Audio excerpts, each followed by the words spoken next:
So now let us discuss about another tort which is trespass. So trespass क्या होता है? हमने बहुत से एग्जाम्पल अभी तक जो हमने डिस्कशन किए हैं उसमें हमने बहुत से एग्जाम्पल देखे हैं जिसमें ट्रेसपास के बारे में बताया गया. What is trespass? Trespass is interference with someone's property. Trespass is interference with someone's property. अब ट्रेसपास क्या होता है? दो तरीके के होते हैं, against immovable property and against movable property. Trespass दो तरीके के होते हैं, against immovable property and against movable property.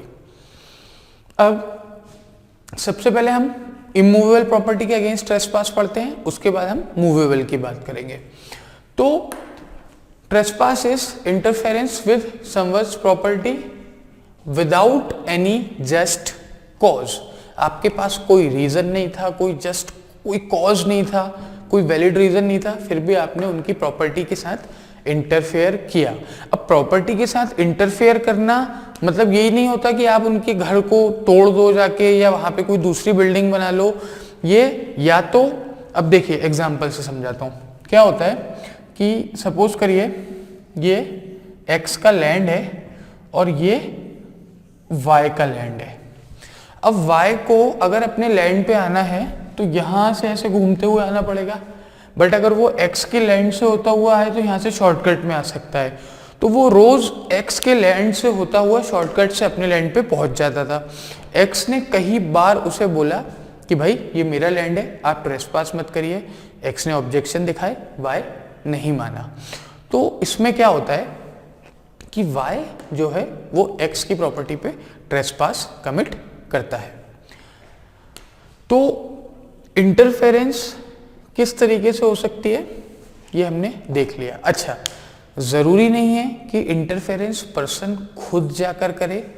अगर सपोज करिए ये y की फील्ड है, वो यहाँ पे सब्जियां वेजिटेबल्स की फार्मिंग करता है और जो सड़ी हुई सब्जियां निकलती हैं अच्छी अच्छी तो वो बेच देता है और सड़ी हुई x की फील्ड पे फेंक देता है, जिससे x की फील्ड पे बहुत बदबू आती है. तो वो भी एक तरीके का ट्रेसपास ही हुआ कि आप उनके फील्ड पे कुछ प्रॉपर्टी, कुछ सामान फेंक रहे हो. That also is a trespass. तो अब देखिए क्या होता है कि ट्रेसपास में आपको इंटेंशन की जरूरत भी नहीं होती. अब सपोज करिए कि y पहली बार ही जा रहा है और y पहली बार यहाँ x के यहाँ से शॉर्टकट मारता हुआ निकल गया और x ने उसी बार केस कर दिया और y ने बोला कि भाई मैंने तो बहुत ही अनइंटेंशनली और बहुत ही अच्छे मन से मैं निकला था कि चलो ठीक है पास पड़ेगा, ज़्यादा चलना नहीं पड़ेगा. उससे कुछ नहीं होता, ट्रेसपास कमिट हो चुका है. अब ये होता है interference with someone's property. Interference कैसी भी हो सकती है. आप उसके घर में पत्थर फेंक रहे हैं, that is also an interference, वो भी एक इंटरफेरेंस में आएगा.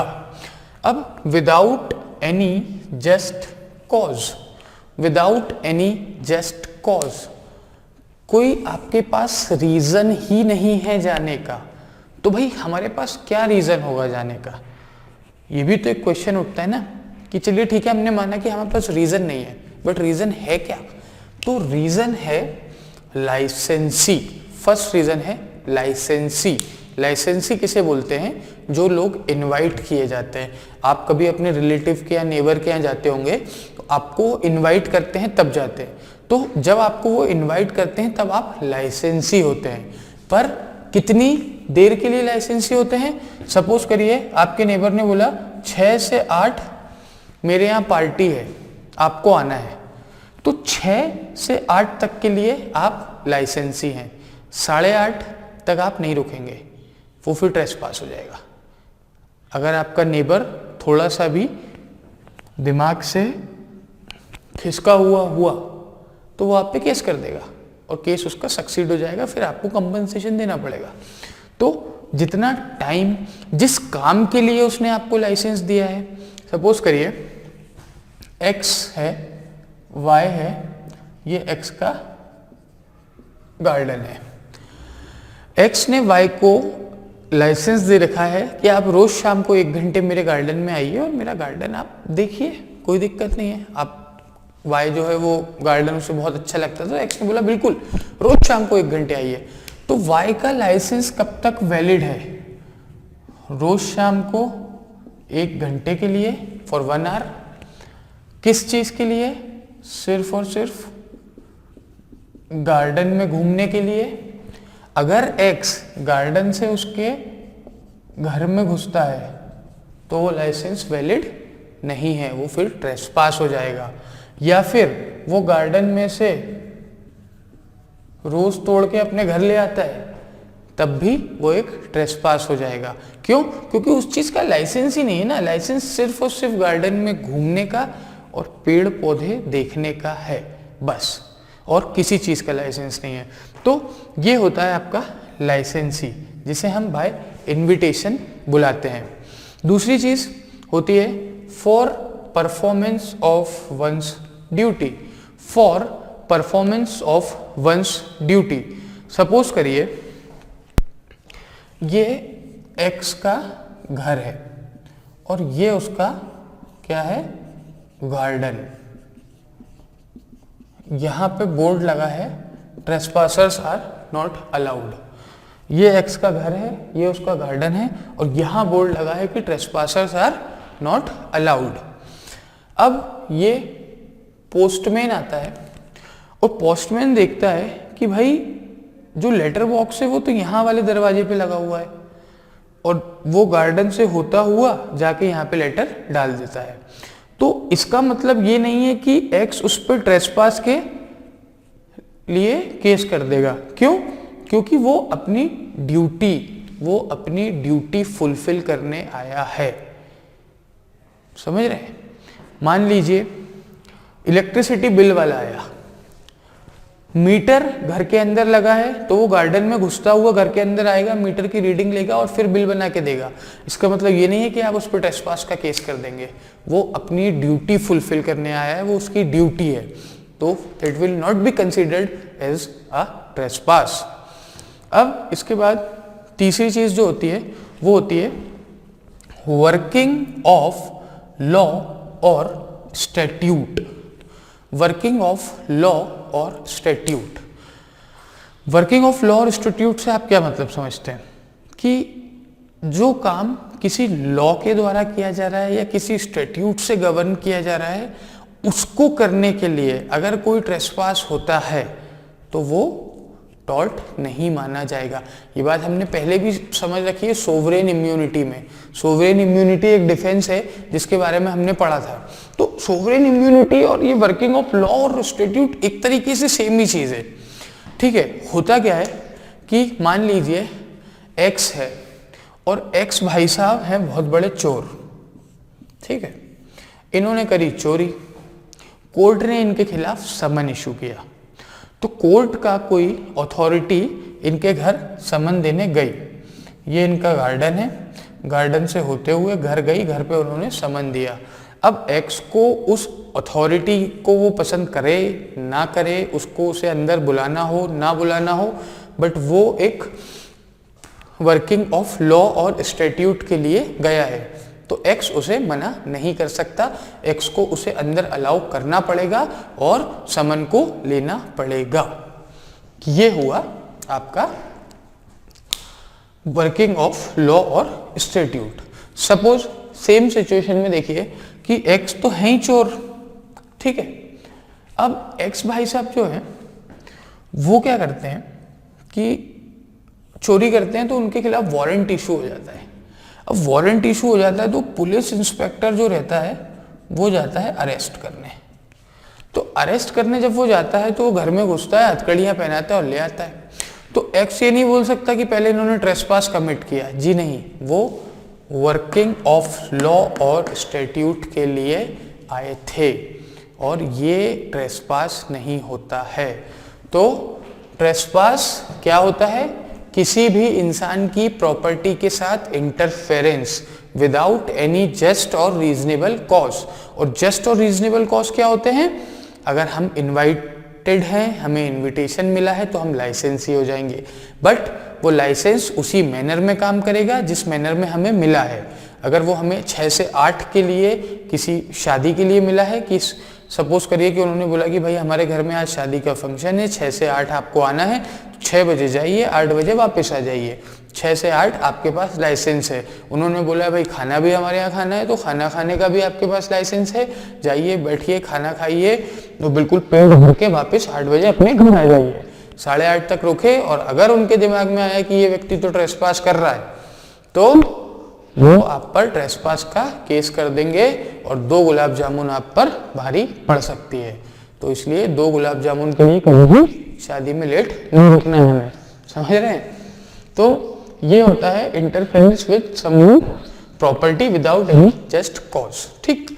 और जस्ट कॉज के बारे में हम बात कर रहे थे, लाइसेंसी।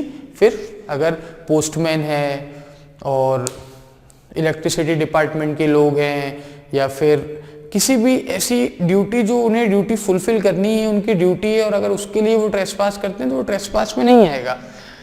उसके बाद वर्किंग ऑफ लॉ और स्टैट्यूट, जो मैंने आपको बताया कि अगर पुलिस ऑफिसर अरेस्ट करने जा रहा है, या कोर्ट से कोई समन लेके जा रहा है, वारंट लेके जा रहा है, तो ये सारी चीज़ें जो हैं ये सब ट्रेसपास में नहीं आती हैं। तो ट्रेसपास जो है 2 तरीके के होते हैं, एक अगेंस्ट इमूवेबल प्रॉपर्टी और एक अगेंस्ट मूवेबल प्रॉपर्टी। तो ये जो है हमने इमूवेबल प्रॉपर्टी का कंसेप्ट देखा। अब हम मूवेबल प्रॉपर्टी की बात करते हैं। तो now let us discuss trespass against movable property. Trespass against movable property, तो सबसे पहले हम बात करते हैं ट्रेसपास अगेंस्ट गुड्स, ठीक है। तो गुड्स जो होते हैं जिन्हें हम कहते हैं आर्टिकल। देखिए लॉ में बेसिकली इस कंसेप्ट के लिए मूवेबल प्रॉपर्टी और इमूवेबल प्रॉपर्टी में डिफरेंस ये है कि इमूवेबल प्रॉपर्टी वो है जो लैंड से फिक्स्ड है, अटैच्ड है, ठीक है, उसको हम लैंड से अलग नहीं कर सकते, वो मूवेबल है। और बाकी सारी चीज़ जो आर्टिकल्स होते हैं वो इमूवेबल है। अब इमूवेबल प्रॉपर्टी को, इनको गुड्स को हम लीगल लैंग्वेज में बोलते हैं चैटल, आर्टिकल हम नॉर्मल उसमें बोलते हैं, और गुड्स हम बिजनेस की जो लैंग्वेज होती है उसमें बोलते हैं। तो चैटल, आर्टिकल, गुड्स तीनों एक ही चीज होती हैं, ठीक। अब गुड्स के अगेंस्ट ट्रेसपास कैसे होता है कि unlawful interference with a property and such interference denies title. किसी की इमूवेबल प्रॉपर्टी के साथ अनलॉफुल इंटरफेरेंस, ऐसा इंटरफेरेंस जो उसका टाइटल ही डिनाई कर दे, is a trespass against immovable property और गुड्स। तो देखिए क्या होता है कि किसी की कार खड़ी है, आपने उस पर पत्थर से नाम लिख दिया, that is a trespass against good.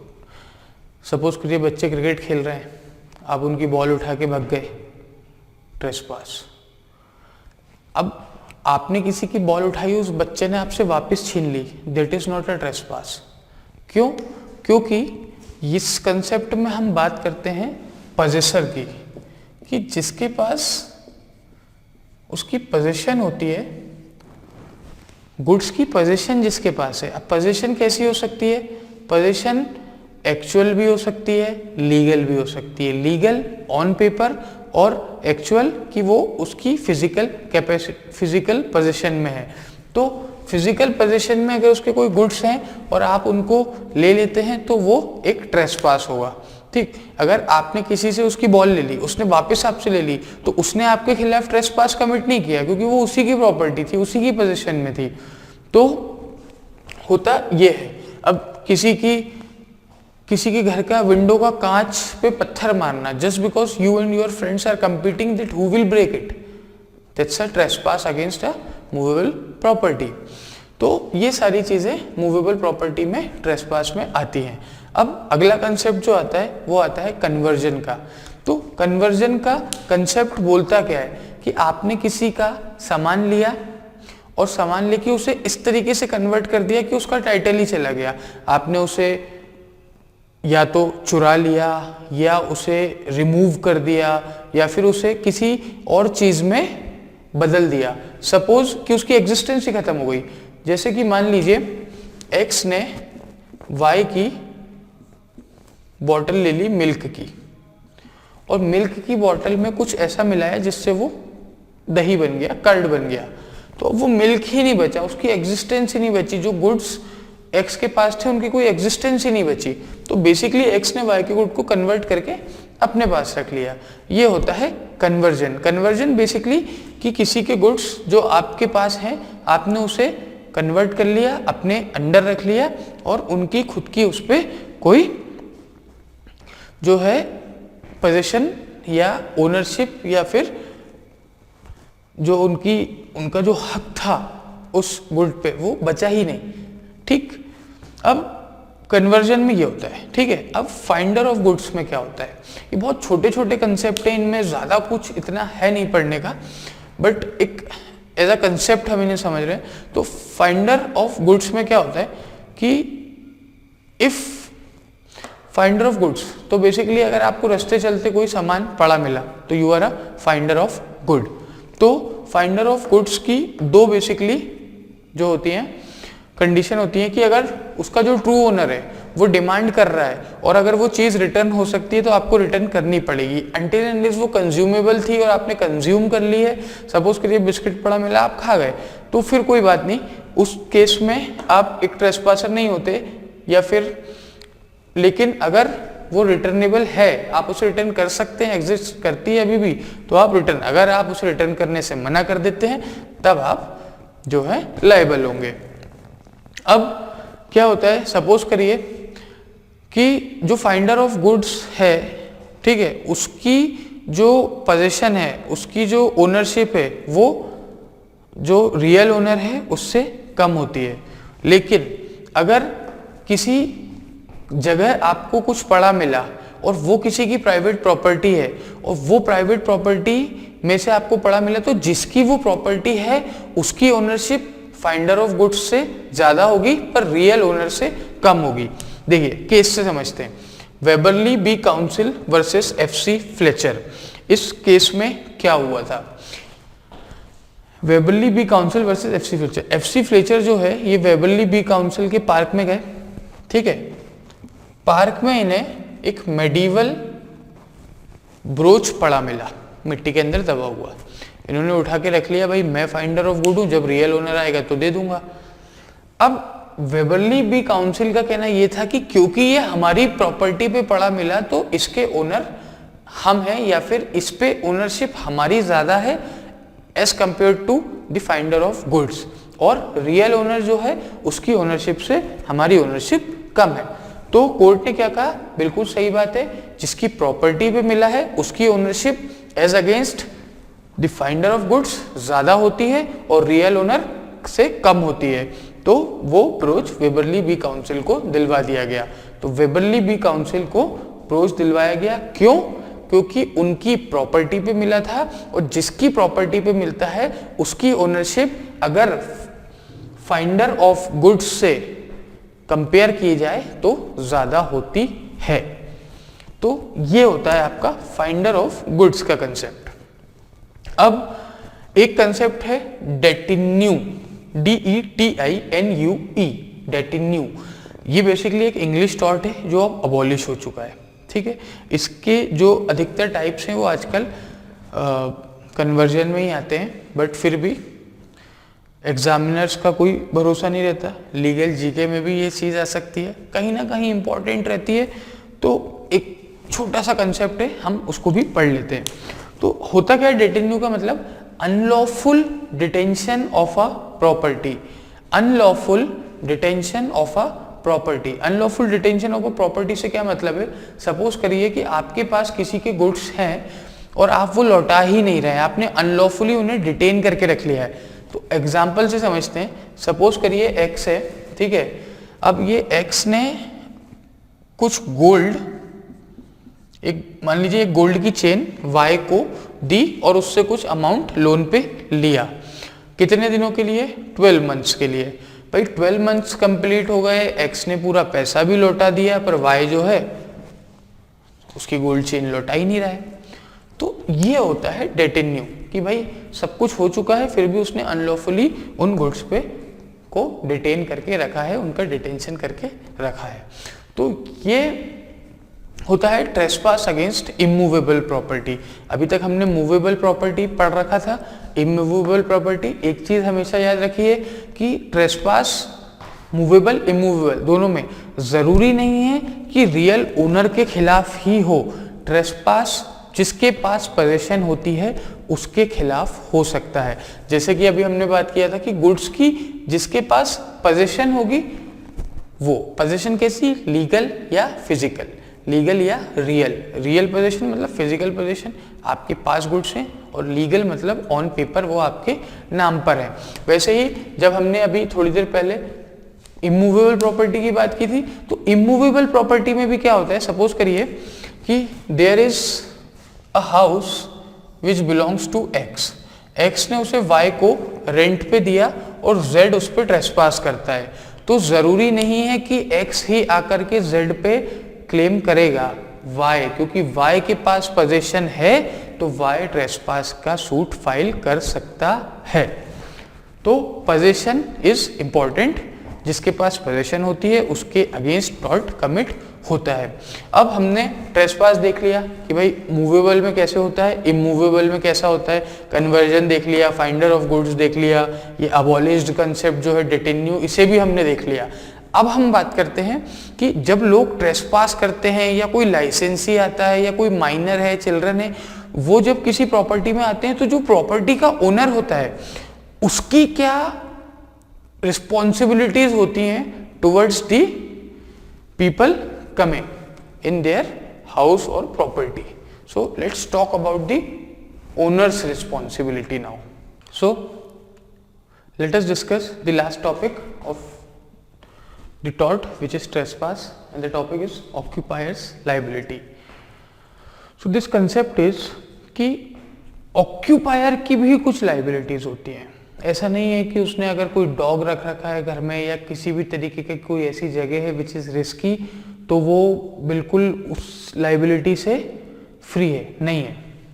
होता क्या है कि ऑक्यूपायर जो है ही ओज a duty of care towards visitors. जो भी उसके यहाँ विजिटर्स हैं उनके तरफ वो एक ड्यूटी ऑफ केयर होती है। अगर उस ड्यूटी का ब्रीच होता है, if the duty is breached, अगर उस ड्यूटी का ब्रीच होता है तो जो कॉन्सिक्वेंशियल हार्म्स होते हैं, जो कॉन्सिक्वेंशियल हार्म होते हैं उस ड्यूटी के ब्रीच के कारण, वो उनके लिए लायबल होता है। तो सबसे पहले हम बात करते हैं liability of a dangerous premise. अगर किसी का घर है, एक डेंजरस प्रीमाइस है, तो उसकी लाइबिलिटी, अच्छा डेंजरस प्रीमाइस का मतलब क्या कि आपने कोई एक फिरोशियस डॉग है, फिरोशियस मतलब जो बिल्कुल देखते से ही काट खाता है, वो है आपके पास, तो उसकी लाइबिलिटी क्या होगी? तीन लोगों के towards invitees and lawful visitors, towards trespassers and towards minor. तो जब हम इनवाइटीज और लॉफुल विजिटर्स की बात करते हैं, मैंने आपको पहले भी बताया, इनवाइटीज और लॉफुल विजिटर्स वो होते हैं जो अपना किसी काम के लिए आते हैं या खुद ऑक्यूपायर ने उन्हें इनवाइट किया है या अपनी किसी ड्यूटी को फुलफिल करने आते हैं। For example policeman, postman, electricity department के लोग जो बिल देने आते हैं, बहुत से लोग ऐसे होते हैं जो लॉफुल विजिटर्स होते हैं और इनवाइटीज होते हैं। तो अब अगर आपने कोई डॉग वहां पे पाल रखा है तो कुल मिला के जो ऑक्यूपायर है उसकी एक लाइबिलिटी बनती है कि उसकी घर में ऐसा कोई भी, चाहे वो कोई एनिमल हो, चाहे वो कोई भी ऐसी चीज हो या ऐसा कोई स्पॉट हो जो कि रिस्की है, जिससे जो विजिटर है वो रिस्क को एक्सपोज हो सकता है, उसे इंजरीज हो सकती है, हार्म पहुंच सकता है, तो ही ओज a duty of care towards those visitors कि उन्हें ऐसी कोई भी हार्म और कोई भी इंजरी ना हो। अब इसके बाद हम बात करते हैं टुवर्ड्स ट्रेसपासर। तो भाई ट्रेसपासर के लिए तो कोई लाइबिलिटी नहीं होती अनटिल एंड अनलेस दो सिचुएशन में। वैसे तो ट्रेसपासर आएगा तो कोई लाइबिलिटी नहीं है, पर अगर दो सिचुएशन है, मान लीजिए कि उसके घर में कोई फिरोशियस डॉग है या इलेक्ट्रिक फेंस है या फिर किसी तरीके की कोई भी ऐसी हार्मफुल चीज है बाउंड्री पे जिससे किसी ट्रेसपासर को हार्म पहुंच सकता है। अगर उसने उसके लिए वार्निंग नहीं लगाई है देन ही इज लाइबल, और अगर वार्निंग लगाई है तो ऑक्यूपायर की किसी भी तरीके की कोई भी लाइबिलिटी नहीं होगी। फिर लास्ट में हम बात करते हैं कि what is the liability towards minor. Towards minor there is a high risk and high amount of liability. होता क्या है कि मान लीजिए कोई इंसान है जो एक ऐसी विसिनिटी में रहता है जहाँ पे बहुत सारे बच्चे हैं या उसके घर के आसपास कोई चिल्ड्रंस प्लेग्राउंड है, तो ये उसकी ड्यूटी बनती है कि वो उन बच्चों के लिए बहुत ज़्यादा एक जो ड्यूटी ऑफ केयर है वो रखे. कैसे? देखिए होता क्या है, मान लीजिए किसी का घर है, ठीक, घर में एक फेरोशियस डॉग है. अब वो डॉग की एक वार्निंग भी लगी हुई है, तो कोई चोर आएगा, वार्निंग पड़ेगा, चोरी करने जाएगा, डॉग उस पर अटैक करेगा, इंजरीज होंगी, नो लायबिलिटी. बट जो बच्चा है अगर उसकी बॉल अंदर चली गई और वो बॉल लेने इनोसेंटली आपके घर में घुस रहा है और वो वार्निंग को नहीं समझ पा रहा है, उसकी मैच्योरिटी इतनी नहीं है, और फिर अगर उसके साथ कोई इंजरीज होती हैं तो उसके लिए ऑक्यूपायर लायबल होगा.